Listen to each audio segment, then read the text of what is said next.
வணக்கம். வணக்கம் செல்வங்களே.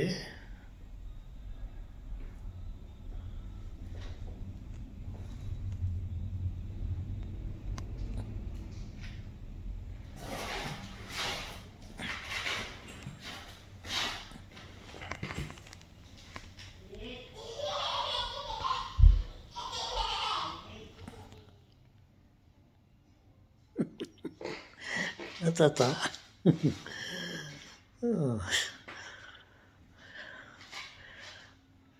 என்ன அதெல்லாம்?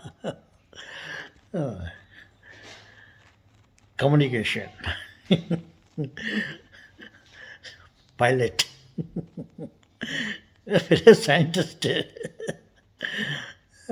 விமானத்தை ஓட்டும் டிரைவர் மாதிரிக்கிறீங்க தாத்தா.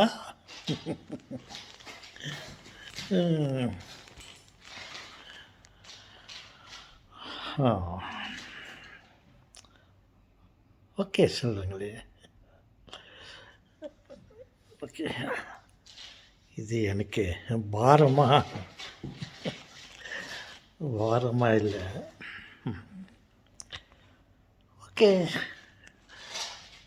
என்ன தாத்தா, இல்லை இது எனக்கு ஒன்றும் பாரமாக இல்லை அப்படின்னு சொல்லிட்டு நான் சொன்னேன்ல.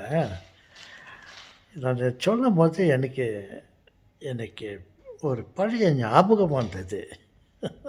ஓ, வந்துச்சா ஞாபகம்? என்ன ஞாபகம் வந்துச்சு தாத்தா?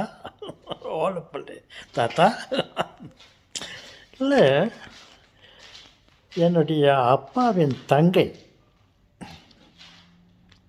என்னுடைய அத்தை,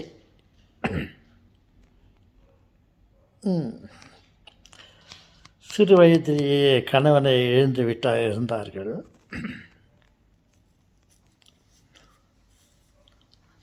அவர்கள் எங்களுடைய வீட்டிலேயே அவருடைய அண்ணன் வீடாகிய எங்கள் வீட்டிலேயே இருந்தார்கள். அவர்கள் பிழைப்பதற்கு மற்றவர்களுக்கு நான் பாரமாக இருக்கக்கூடாது அப்படின்னு ஒரு பெட்டி கடை, செலவு கடை, இந்த குழந்தைங்களுக்கு மிட்டாய், பிஸ்கட்டு, பழம், பெட்டி கடையில் சில பொருட்களை வைத்து வியாபாரம் பண்ணி கொண்டு வந்தார்கள். அவர்கள் ஒரு நாளைக்கு ஒரு 100 ரூபா அளவில் அவர்கள் சம்பாதித்து கொண்டிருந்தார்கள். அதில் செலவு பொருட்கள் போக அவருக்குன்ற ஒரு லாபம் ஒரு 10-15 ரூபாய், ஒரு 20 ரூபாய் வந்துன்னு இருக்கும். அதில் அவர்கள் காலத்தை குறைத்து கொண்டு இருந்தார்கள். அவர்களுக்குள்ளே ஒரு எண்ணம், அவர்கள் சாப்பாட்டு செலவிற்கு இந்த பணத்தை ஒரு பெரும் பகுதியை சாப்பாட்டுக்குன்னு கொடுத்துருவாங்க. அண்ணனுக்கு நம்ம பாரமாக இருக்கக்கூடாது அப்படின்ட்டு அந்த 20-30 ரூபாவில் கொஞ்சம் வீட்டுக்கு கொடுத்துருவாங்க. மொத்தமாக சேர்த்து வச்சு ஒரு மாதத்தில் இவ்வளோன்ட்டு ஏதாவது ஒரு அமௌண்ட்டு கொடுத்துருவாங்க. அப்புறம் நம்ம செத்து போயிட்ட பிறகு, நம்ம இறந்து போயிட்ட பிறகு நமது சடலத்தை அடக்கம் செய்வதற்கு இவர்களுக்கு பணம் தேவையாக இருக்கும்.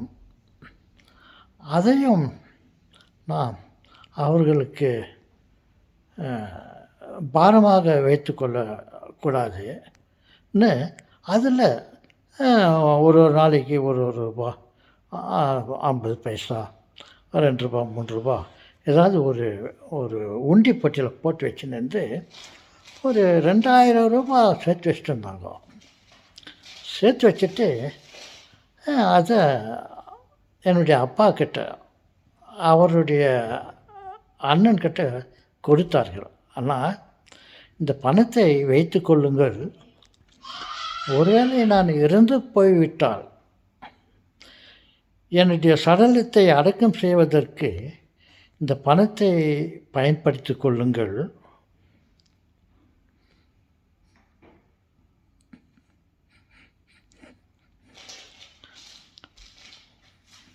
ம். அப்படி என்று அந்த 2000 ரூபாயை அவருடைய அண்ணன் கட்டு என்னுடைய அப்பாவிடம் கொடுத்தார்கள்.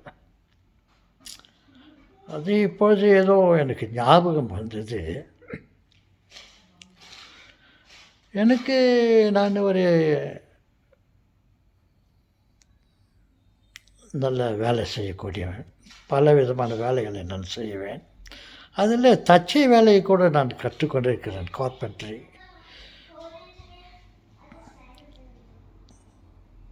மற்ற வேலைகளும் எனக்கு தெரியும்.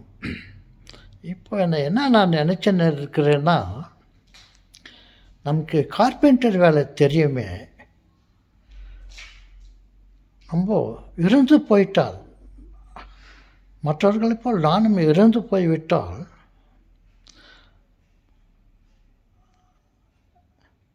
என்னுடைய சடலத்தை வைப்பதற்கு ஒரு சாவு பெட்டி,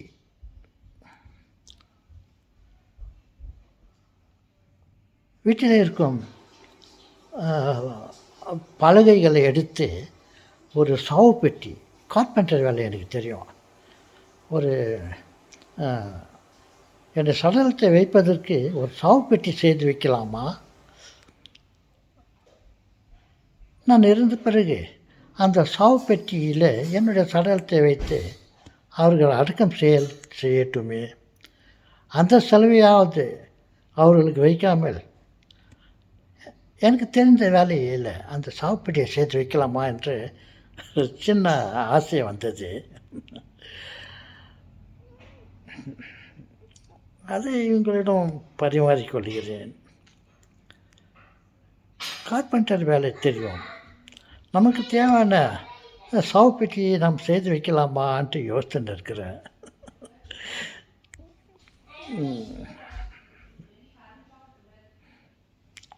அக்க சொல்கிறீங்களே, நாம் இந்த உலகத்தில் இருக்கும்போது மற்றவங்களுக்கு பாரமாக இல்லாமல்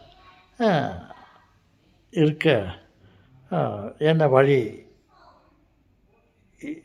செய்யலாம் என்று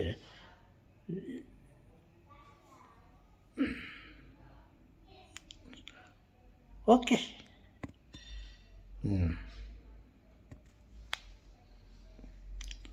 குட் பை.